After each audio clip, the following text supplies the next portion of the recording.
Δεν χρειάζονται ξύφοι για να γράψει κάποιος ιστορία. Μερικές φορές αρκεί ένα βλέμμα στραμμένο στα άστρα και μια καρδιά δοσμένη στη γνώση. Ο Γεώργιος Βούρης δεν ήταν ήρωας των πεδίων της μάχης, ήταν ήρωας του πνεύματος που είδε στην Ελλάδα όχι μόνο το παρελθόν της, αλλά και το μέλλον της. Σε μια εποχή ανασυγκρότησης και ελπίδας, εκείνος έσπηρε τους σπόρους της γνώσης. Σήμερα επιστρέφουμε σε εκείνη τη σιωπηλή επανάσταση, στο φως που άναψε ένας άνθρωπος κοιτώντας απλώς τον ουρανό.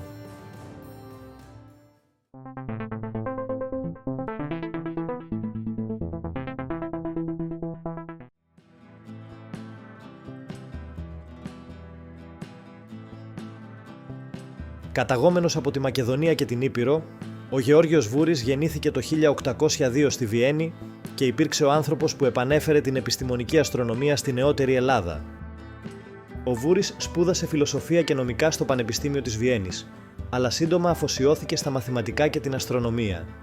Μαθητής των Έτινγκσχάουζεν και Λίτροου, εργάστηκε στο αστεροσκοπείο της Βιέννης και υπέβαλε εργασία για την τροχιά του κομίτη Μπιέλα.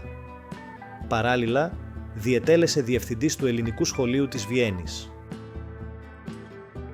Υπήρξε από τους ανθρώπους που έπεισαν τον Γεώργιο Σίνα για τη δημιουργία του Αστεροσκοπείου Αθηνών, του οποίου έγινε ο πρώτος διευθυντής και παρέμεινε στη θέση για περίπου 10 χρόνια. Ένας από τους σημαντικότερους Έλληνες επιστήμονες του 19ου αιώνα. Το όραμά του για την Ελλάδα συνδύαζε επιστήμη, εκπαίδευση και εθνική πρόοδο.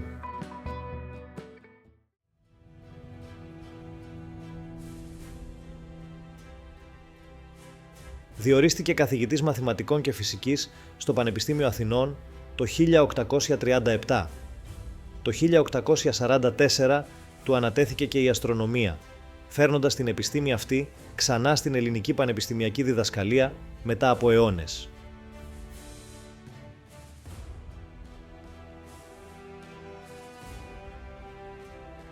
Πρώτος αυτός πρότεινε την ίδρυση αστεροσκοπείου στην Αθήνα. Εργάστηκε για την πραγματοποίηση της ιδέας αυτής και της διασφάλισης της απαραίτητης δωρεάς από τον ευεργέτη Γεώργιο Σίνα.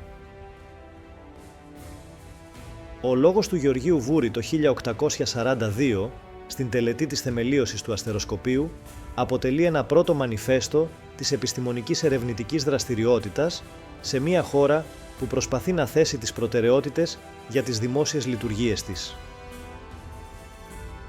Αναφέρεται στον Μέτωνα, ο οποίος παρατηρούσε στον ίδιο χώρο 2.200 χρόνια πριν και τονίζει τη σημασία της επιστημονικής αναγέννησης για τη Νέα Ελλάδα.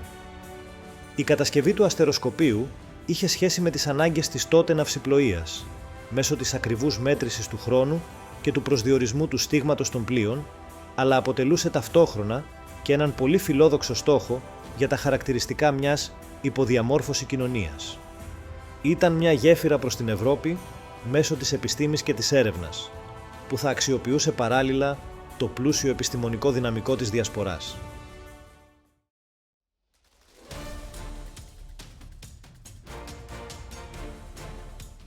Το 1845 στη μέση του εξαμήνου του αφαιρέθηκε ξαφνικά η έδρα της φυσικής, μόνο και μόνο γιατί την ήθελε κάποιος άλλος για τον εαυτό του και έμεινε με το μάθημα των μαθηματικών και της αστρονομίας αντί πενιχρού μισθού.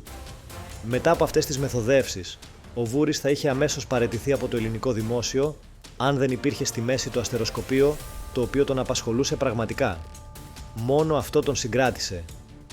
Λόγω της ενεργού επιρροής του βαρώνου Πρόκες Ντόστεν, του Αυστριακού τότε υπουργού στο Παλάτι, κατάφερε ο Βούρης να ολοκληρώσει στην Ελλάδα την ίδρυση του αστεροσκοπείου.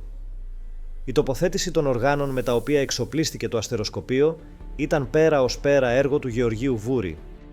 Από το 1847, ο Βούρης ξεκινά αστρονομικές και μετεωρολογικές παρατηρήσεις, μόνος του για 7 ολόκληρα χρόνια. Προσδιορίζει τις γεωγραφικές συντεταγμένες του αστεροσκοπείου, πάνω στις οποίες θα βασιστεί η χαρτογράφηση της Ελλάδας. Δημοσιεύει σε διεθνή περιοδικά, αλλά μεγάλο μέρος του έργου του παραμένει αδημοσίευτο.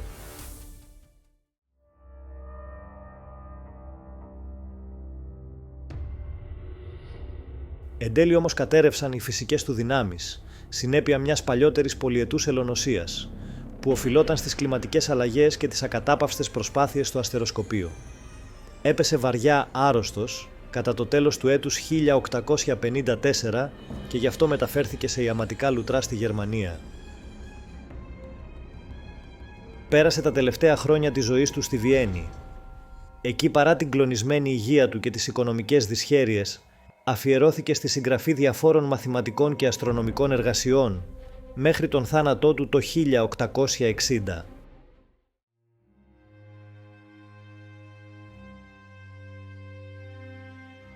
Τα 663 βιβλία και τα χειρόγραφα του Βούρη απεστάλησαν στην αδελφή του, την μοναδική κληρονόμο του, η οποία τα παραχώρησε στο αστεροσκοπείο αντί 1.500 δραχμών. Ο τότε διευθυντής του αστεροσκοπείου Ιούλιος Σμιτ, με έγγραφό του στο Υπουργείο Παιδείας, πρότεινε να δοθεί ένα μεγαλύτερο ποσό στην φτωχή εκείνη κληρονόμο για να τιμηθεί κατά αυτόν τον τρόπο έστω και εμέσως η μνήμη του Βούρη και για να του γίνει έστω και εν μέρη η αναγνώριση εκείνη η οποία δεν του έγινε στην Ελλάδα.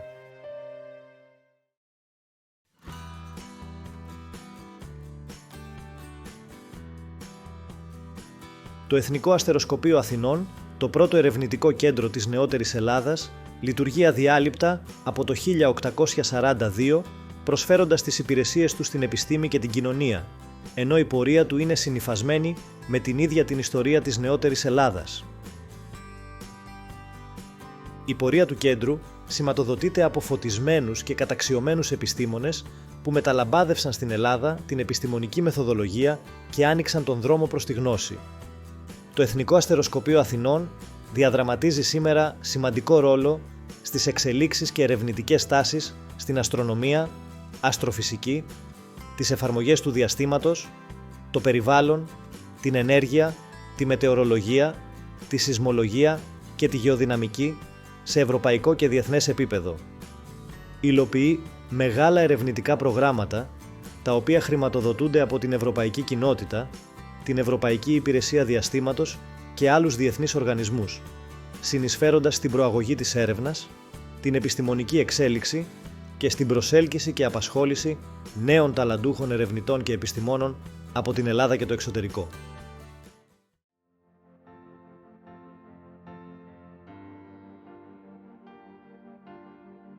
Ο Γιώργος Βούρης ήταν κάτι πολύ περισσότερο από ένας επιστήμονας. Ήταν θεμελιωτής.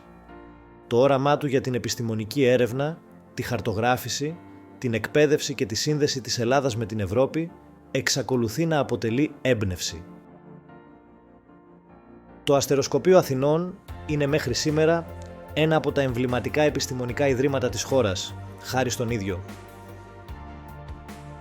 Γράψτε στα σχόλια τη γνώμη σας και αν σας άρεσε το βίντεο, κάντε ένα like και subscribe, γιατί υπάρχουν πολλές ιστορίες ακόμη να πούμε.